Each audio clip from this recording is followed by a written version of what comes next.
warahmatullahi wabarakatuh. Shalom, Om Swastiastu, Namo Buddhaya, salam kebajikan, salam sejahtera bagi kita semua, dan selamat pagi.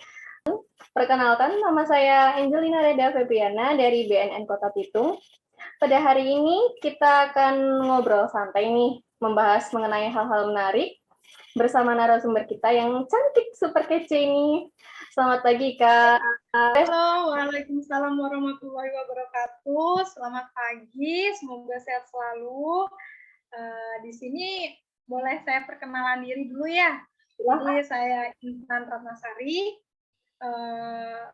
Kemudian saya baru kemarin lulus dari Magister Profesi Psikologi di Untak Universitas 17 Agustus 1945 Surabaya. Titel saya kebetulan juga psikolog. Sebagai psikolog saat ini saya bekerja freelance, membuka praktek mandiri seperti itu. Oke, terima kasih atas perkenalan dirinya Kak Intan. Pagi ini kita akan membahas mengenai hal-hal menarik seputar ketahanan diri remaja anti narkoba nih Kak. Sebelumnya apa sih ketahanan diri itu? Lalu kenapa remaja harus memiliki ketahanan diri ini agar dia itu tidak sampai terjerumus atau terjebak kepada narkoba atau hal-hal negatif lainnya? Nah, itu semua akan kita kupas tuntas bersama Kak Intan. Nah, seperti yang kita ketahui nih Kak, di Indonesia sendiri kan banyak sekali kasus narkoba, terutama yang menyasar kepada remaja nih Kak. Bukan cuma orang dewasa aja, tapi remaja juga sekarang sudah mulai ikut-ikutan mencoba narkoba. Dia bisa berbagai alasan yang dia gunakan untuk menggunakan narkoba. Mungkin dari coba-coba atau diajak temannya gitu, Kak. Nah, maka dari itu kita sekarang membahas mengenai ketahanan diri remaja. Bagaimana seorang remaja bisa memiliki ketahanan diri untuk bisa terhindar dari penyalahgunaan narkoba ini. Nah, Kak Intan boleh dijelasin nggak lebih lanjut tentang ketahanan diri ini seperti apa sih Kak? Kemudian aspek-aspeknya ini apa aja kalau boleh tahu? Silakan Kak. Oke, saya akan menjawab. Jadi ketahanan diri itu berupa ketahanan dia di lingkungannya dia, seperti apa dia berperilaku. Nah, adapun aspek-aspek ketahanan diri itu meliputi 3 bagian, yaitu yang pertama regulasi diri, perilaku asertif, dan reaching out. Nah, kira-kira regulasi kita bahas pertama ya, aspek pertama, regulasi diri itu sendiri itu merupakan proses individu untuk mengatur dan memperbaiki diri, serta mempunyai tujuan yang ingin dicapai atau target. Nah, dalam pencapaian itu, maka ada proses dalam perilakunya itu untuk mendapatkan hasil yang maksimal dan tercapai, sehingga mereka merasakan kepuasan dirinya sendiri itu. Dengan dukungan regulasi diri yang baik itu akan mendorong berbagai keberhasilan yang terjadi, terutama nih bagi remaja, karena kan dalam proses masa pertumbuhan dan perkembangan itu mereka membutuhkan regulasi diri. Jadi mengatur diri, ibarat kata seperti itu, mengatur kapan saya harus melakukan kegiatan A, B, C, nah itu diatur. Kemudian regulasi diri sendiri itu secara efektif itu bisa dapat mengelola pikiran, kemudian emosi, dan berperilaku untuk mencapai tujuannya serta menghadapi tantangan dalam kehidupannya itu. Nah, kemampuan regulasi diri itu juga sangat penting, sangat-sangat penting pada remaja, karena masa remaja adalah masa transisi identitas versus identitas. Mungkin dia masih mencari jati dirinya seperti apa. Nah, itu harus ada batasan-batasan. Harus ada dukungan dari orang tua, guru, atau lingkungan sekitar yang sudah dewasa, sehingga mereka bisa terstruktur identitasnya dan perilakunya seperti itu. Nah, regulasi sendiri itu memiliki 3 aspek, yaitu metakognitif, kemudian motivasi, dan perilaku. Seperti itu. Jadi kalau metakognitif itu dari pemikirannya dia nih. Pemikirannya dia tuh seperti apa? Dia harus punya pencapaian tujuan nggak? Misal, contoh metakognitif, saya mau mendapat nilai bagus, artinya saya harus belajar. Seperti itu. Kemudian motivasi, kalau saya tidak belajar, berarti nanti nilai saya turun. Nah, motivasinya dia seperti apa? Untuk kedepannya, oh ya, saya mau mencari cita-cita, sehingga saya harus rajin belajar. Seperti itu. Dan perilakunya itu adalah bentuk dari belajarnya dia. Seperti itu sih. Berarti di sini peranan orang tua juga sangat penting ya Kak ya untuk membangun perilaku dari si anak ini sendiri supaya tidak terjerumus seperti itu ya Kak ya. Benar sekali, karena memang kita tidak bisa memungkiri bahwa remaja itu harus didampingi oleh orang dewasa atau terutama orang tua nih. Karena memang kita harus memberikan pola asuh yang baik sehingga si anak ini terbentuk dan tidak terjerumus dengan hal-hal yang negatif. Karena remaja ini cenderung cepat terpengaruh oleh lingkungan luar. Seperti itu. Kemudian untuk manfaat dari regulasi diri ini seperti apa sih Kak untuk anak-anak remaja ini? Nah, kalau manfaatnya sendiri itu memang banyak manfaatnya. Karena memang regulasi diri itu lebih banyak ke remaja dampaknya. Sehingga manfaatnya itu adalah prosesnya yang baik dapat meningkatkan prestasi belajar yang seperti saya jelaskan contoh yang tadi. Sehingga mereka juga dapat meningkatkan toleransi terhadap keadaan sulit sehingga mereka dapat menyelesaikan permasalahannya secara mandiri dan lebih memiliki perasaan lebih bahagia. Mereka bisa tahu, oh ya, ini kesalahanku, oh ya, ini kebaikanku, seperti itu. Jadi manfaatnya dia lebih ke toleransi dan prestasi dirinya remaja itu sendiri. Kan itu regulasinya terbentuk dari lingkungan sekitar. Kalau lingkungan sekitarnya positif, otomatis manfaat regulasi dirinya itu lebih positif. Begitu sebaliknya, jika dia negatif, ya pastinya negatif juga dia dampaknya. Seperti itu.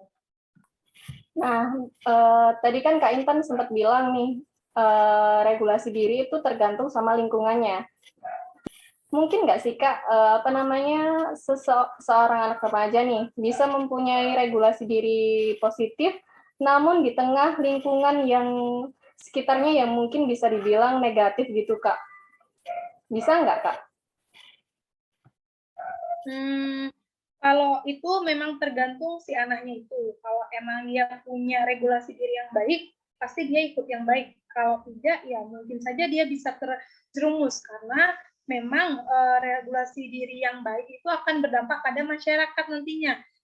Karena individu itu, si remaja ini dengan regulasi diri yang baik akan cenderung mematuhi peraturan yang ditetapkan oleh norma, nilai, dan hukum yang berlaku pada masyarakat. Dan dapat meredam konflik yang terjadi. Contohnya kayak mungkin terlibat narkoba, terlibat tawuran, terus merokok gitu.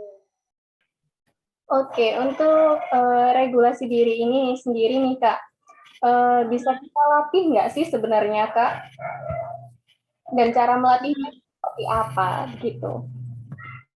Oke, kalau regulasi diri itu memang bisa dilatih, sangat bisa.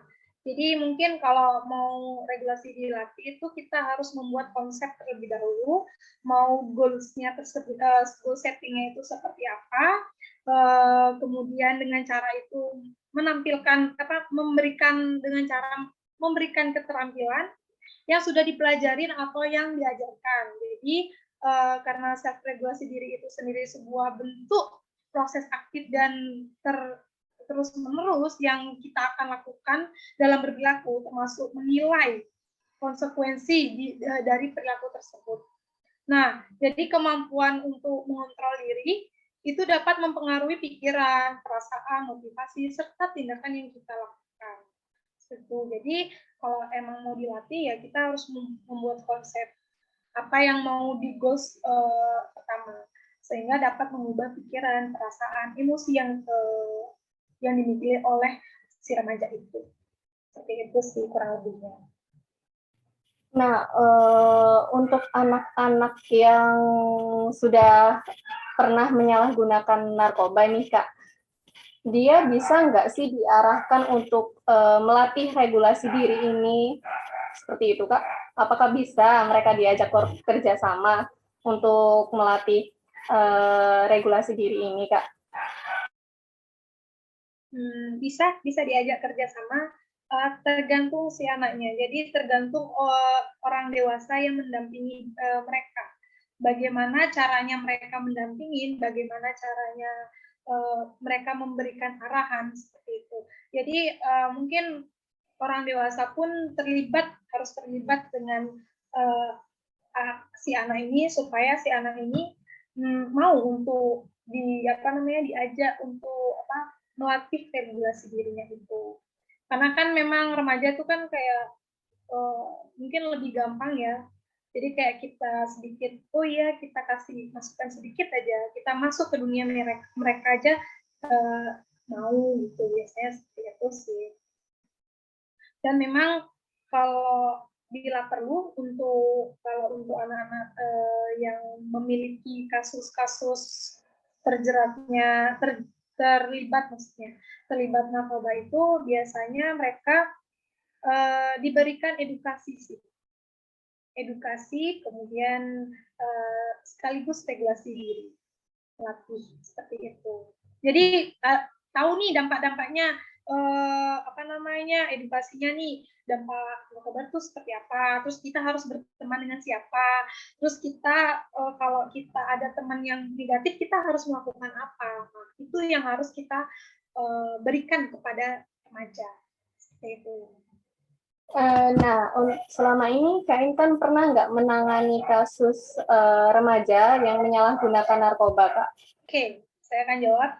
Saya memang pernah setahun yang lalu saya di Rumah Sakit Jiwa Provinsi Bali itu, dan kebetulan di sana ada ruang rehab, jadi saya juga tidak menangani sih jatuhnya. Jadi saya cuma memberikan alat tes, kemudian memberikan wawancara, interview, bagaimana mereka bisa terlibat narkoba, bagaimana bisa kok mereka sampai harus direhab. Nah, itu mereka itu rata-rata itu yang pertama adalah budaya.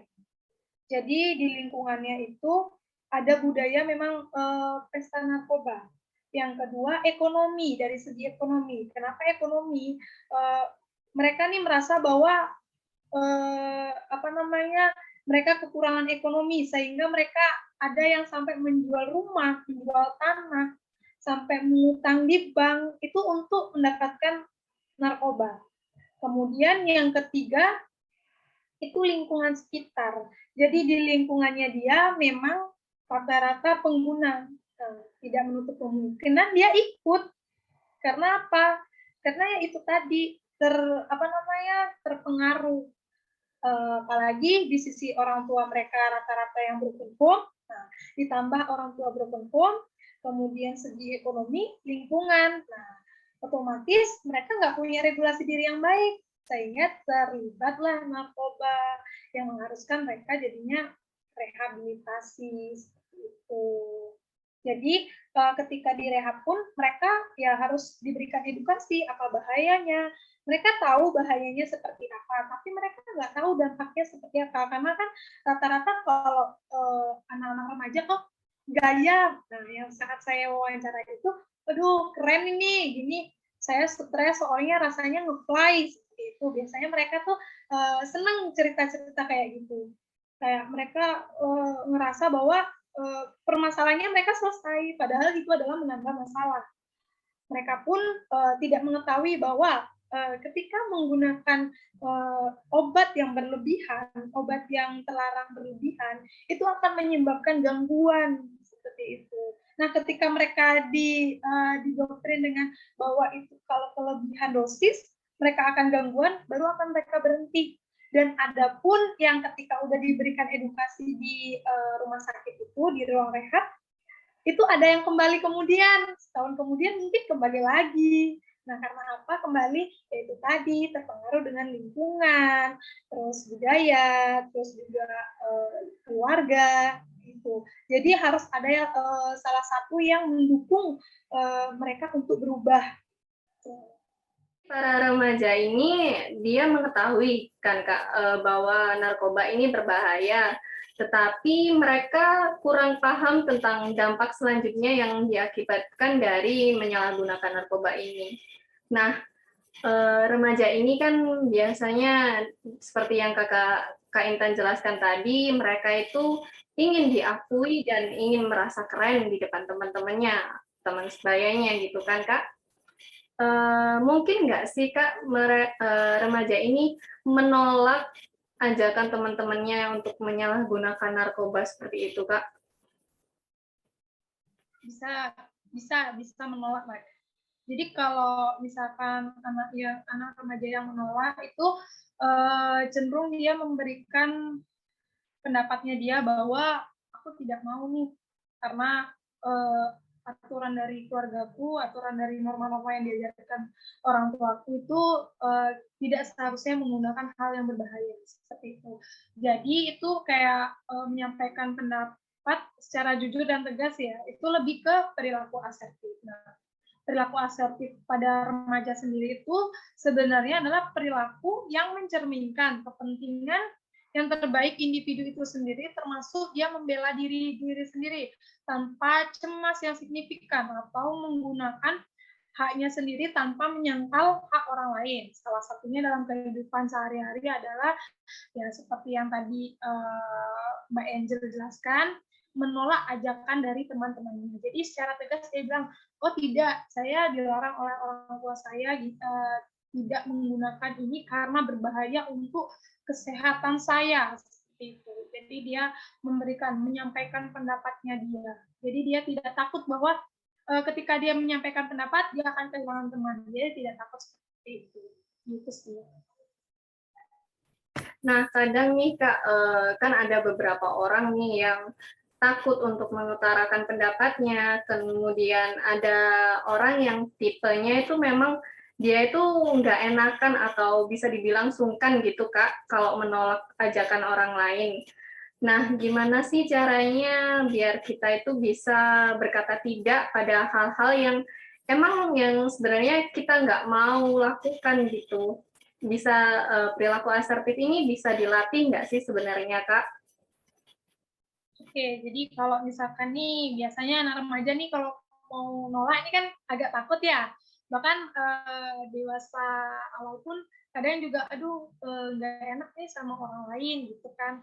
Kalau emang enggak gitu. Jadi kalau emang dia mau jawab enggak ya harus dilihat dulu mana nih perilaku yang negatif itu ya harus dia tolak. Jadi mungkin orang tuanya ngedoktrin diri si remaja ini untuk tidak menggunakan atau tidak terpengaruh dari teman-teman tersebut. Jadi mungkin orang tuanya itu harus bukan mungkin ya orang tua harus mengkat pergaulan si anak ini supaya tidak terjerumus. Jadi di sini kalau emang si anak remaja ini dia takut dia kalau mau ngomong, ya udah kita latih dia untuk berbicara. Artinya kita memberikan pelatihan berupa diskusi, FGD seperti itu. Jadi yang bersifat FGD itu mungkin FGD itu bisa jadi bukan mungkin ya, bisa jadi di keluarga atau di teman-teman yang berdampak positif supaya si anak ini mampu mengeluarkan pendapatnya sehingga tidak merasa tidak enak seperti itu. Karena kan mereka tahu juga kalau misalkan bahayanya menggunakan hal yang tidak harusnya dilakukan. Itu sih. Berarti orang tua juga turut berperan serta untuk bisa melatih anaknya untuk bisa menolak hal-hal yang di luar keinginannya ya Kak ya. Ya, benar sekali. Jadi orang tua memang harus terlibat, harus seperti perangko kalau di remaja ya, di apa namanya, untuk mengawasi mereka itu memang orang tua harus terlibat penuh. Tidak bisa terpisahkan, tidak bisa apa namanya, kamu bisa jalan sendiri, nggak bisa sendiri. Jadi memang harus diberi apa ya, diberi tahu bahwa apa yang dilakukan ini adalah berbahaya. Ini. Kalau misalkan aku takut nih, ada yang biasanya anak remaja, aku takut nih ma kalau nggak enak nih sama gini, kalau ikutin gimana, kalau nggak ikutin gimana ya, itu kan biasanya ya udah orang tua lah yang mengajarkan anak bagaimana cara menolak ajakan teman. Tapi sebelum itu ya maksudnya sebelum diajak itu ya orang tua yang harus mengawasi dulu. Jadi sebelum dikasih edukasi itu, nah itu ada untuk pelatihan asertif. Jadi mereka bisa mengungkapkan apa yang dirasakan untuk beradaptasi terhadap lingkungan itu. Berarti orang tua juga harus pintar-pintar mendekatkan diri kepada anak-anaknya ya Kak ya. Soalnya kan setahu saya nih Kak, remaja ini kan cenderung lebih dekat sama teman-temannya ketimbang sama orang tuanya. Jadi di sini orang tua itu harus pintar mengambil hati anaknya ya Kak ya. Benar.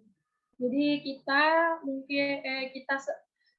sebagai orang tua nantinya itu kita harus mengawasin serta memberikan pola asuh yang baik terhadap anak supaya dia mampu untuk memberikan norma aturan di lingkungannya. Jadi tidak terjerumus hal-hal yang di luar batas. Nah kemudian kan di sekolah pun kadang kan kalau mau nolak itu takut nantinya akan dibully gitu Kak di sekolah. Nah, bisa nggak sih kita meyakinkan anak-anak terutama remaja nggak perlu takut untuk mengutarakan pendapat meskipun nantinya akan dijauhi sama teman-teman yang notabene-nya negatif gitu kan Kak ya. Itu bisa nggak sih Kak, kita menguatkan mental anak-anak untuk teguh sama pendapatnya sendiri untuk bisa menjauhi hal-hal negatif itu? Bisa. Jadi di situ kalau di sekolah itu yang terlibat adalah guru. Jadi guru pun harus mengobservasi anak murid mana yang dia memiliki basic asertif dan tidak asertif. Nah, apabila si murid ini yang tidak asertif, itu harus dilatih dengan mungkin presentasi, berbicara di depan kelas, sehingga dia mampu untuk mengutarakan pendapatnya. Itu kan bisa dilatih sebenarnya. Jadi membuat tugas kelompok itu pun kan bisa untuk mengeluarkan apa yang diinginkan anak tersebut. Oke, untuk manfaatnya sendiri nih Kak dari perilaku asertif ini, seperti apa sih Kak kira-kira? Oke, kalau manfaat dari sikap asertif ini itu biasanya orang lebih percaya diri, membuat orang lain melihat sebagai perilaku percaya diri, terus kemudian dia, oh ya percaya diri udah ya tadi, sorry, lama, terus si anak ini lebih mengkomunikasikan dengan baik terhadap orang, bisa mampu untuk mengeluarkan pendapatnya dia. Jadi ketika dia memiliki masalah, dia tidak ragu apa yang dirasa, dia langsung berbicara. Misal, dia ada konflik dengan orang tua nih. Nah, itu dia tidak sukanya seperti ini, seperti ini, seperti ini. Dia sukanya seperti ini, seperti ini. Jadinya orang tua pun mengerti, oh berarti anak saya harusnya kayak gini nih diarahkan, harusnya kayak gini nih, seperti itu. Nah, mereka juga bisa nih untuk bentuk dari cara mengkomunikasi efektif yang diplomatis, sehingga mereka juga memiliki perilaku asertif memiliki perilaku asertif yang cenderung untuk memiliki kecakapan dalam menyelesaikan permasalahan atau konflik yang ada di lingkungan sekitarnya. Manfaatnya berarti sangat penting sekali ya Kak ya untuk remaja ini, untuk dia bisa menolak, untuk bisa terlihat lebih percaya diri terhadap jawaban-jawabannya, untuk dia bisa menghindar dari hal-hal negatif seperti penyalahgunaan narkoba seperti itu ya Kak ya. Nah, untuk aspek yang ketiga nih Kak, ada reaching out. Reaching out sendiri ini seperti apa sih Kak kalau boleh tahu? Dan mungkin penasaran, seperti apa sih reaching out itu? Jadi reaching out itu individu yang mampu melakukan reaching out itu adalah individu yang tidak menghindari kegagalan, melainkan yang berani untuk menghadapinya. Individu yang memiliki reaching out itu tidak hanya menjalani kehidupan yang standar, tetapi mereka berani untuk menerima kegagalan di kehidupan selanjutnya, berani menerima kehinaan dari orang lain untuk menggapai kesuksesannya itu. Kemudian juga di sini mereka cenderung memandang bahwa kemungkinan-kemungkinan yang akan terjadi di masa depan pun merupakan kegagalan atau kesuksesan yang mengoptimalkan kemampuannya remaja itu. Jadi kayak contohnya nih, dia punya cita-cita, terus kemudian dia tahu apa yang harus dilakukan, kegagalan-kegagalan itu. Kalau misalkan dia gagal di dalam sekolah dia gagal untuk mendapat ranking 1. Nah, dari kegagalan itu dia belajar artinya dia belajar bagaimana cara aku bisa dapat ranking 1 dengan cara belajar, dengan cara mendengarkan guru berbicara seperti itu. Jadi itu lebih ke berperilaku positif. Berarti tidak takut mengambil resiko untuk mencapai tujuan gitu ya Kak ya, mencapai cita-cita yang positif seperti itu ya Kak ya? Ya, benar sekali. Nah, untuk langkah-langkahnya sendiri itu seperti apa sih Kak untuk kita itu bisa mencapai hal-hal positif dalam kehidupan ataupun mencapai cita-cita seperti itu Kak? Oke, dalam langkah-langkah itu bisa melakukan kegiatan yang positif seperti mengajak atau mendorong teman untuk menghindari kegiatan yang negatif atau kegiatan yang dilarang dengan aturan atau norma dalam masyarakat. Nah, kayak contohnya tadi menggunakan narkoba atau terlibat narkoba, terlibat tawuran, kemudian kenakalan remaja lainnya, hamil di luar nikah, seperti itu. Jadi harus mampu mengajak atau mendorong si temannya itu untuk tidak melakukan hal yang negatif.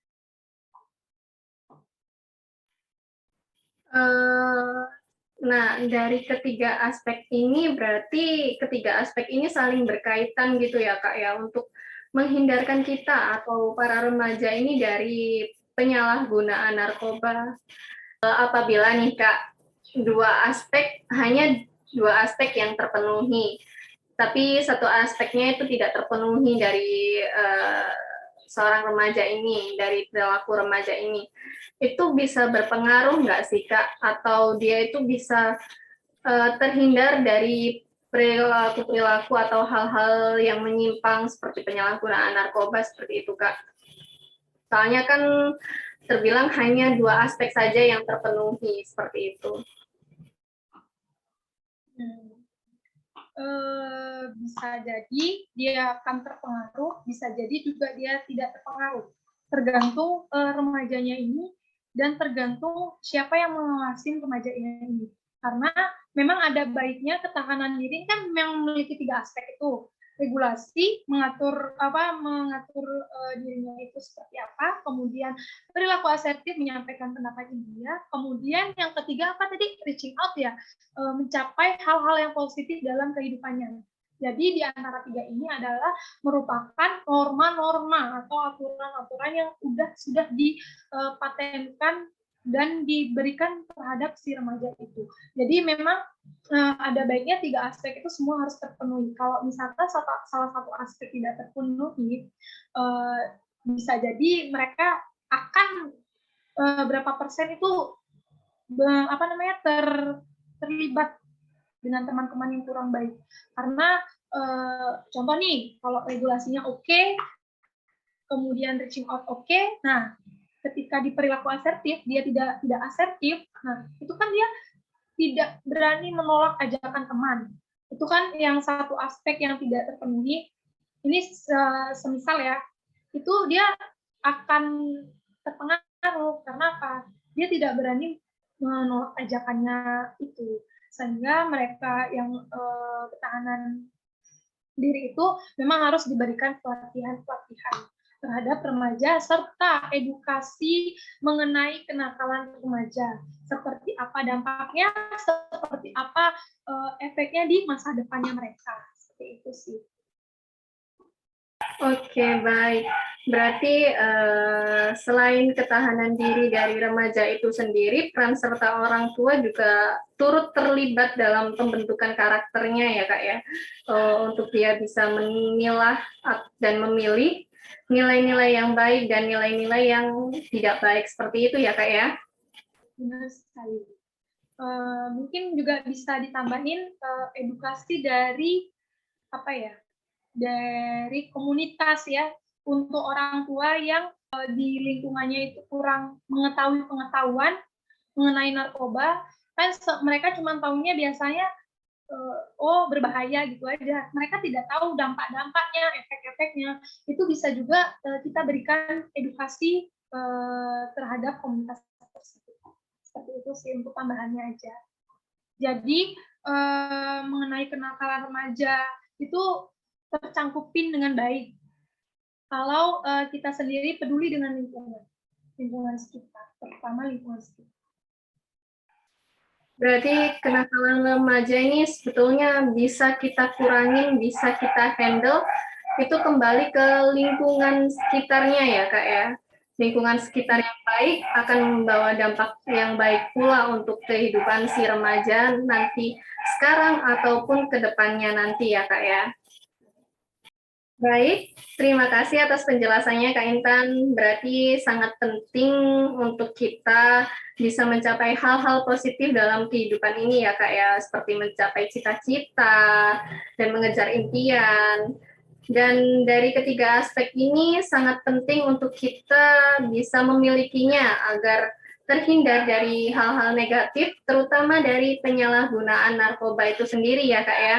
Karena penyalahgunaan narkoba ini juga bisa dari lingkungan sekitar, pengaruh dari lingkungan sekitar. Seperti itu ya Kak ya. Oke, wah pembahasan kita sangat menarik ya siang ini Kak. Ya benar sekali. Ya tidak terasa aja karena memang seru aja bahas-bahas tentang remaja itu. Siap. Semoga dengan adanya podcast ini kita bisa sama-sama belajar untuk bisa menciptakan dan membangun ketiga aspek ini dalam diri kita sendiri ya, maupun untuk menciptakan lingkungan yang lebih sehat, lebih positif lagi untuk anak-anak kita nanti. Dan mungkin segitu dulu podcast hari ini. Terima kasih atas kehadirannya Kak Intan dan atas pencerahannya juga. Semoga kita ngobrol-ngobrol lagi ya Kak ya. Boleh. Dan ya, terima kasih kepada kalian yang sudah berkenan mendengarkan podcast kita kali ini. Semoga kalian sehat selalu dan semoga podcast ini bermanfaat untuk kita semua. Akhir kata, wassalamualaikum warahmatullahi wabarakatuh. Waalaikumsalam warahmatullahi wabarakatuh. Semoga sehat selalu.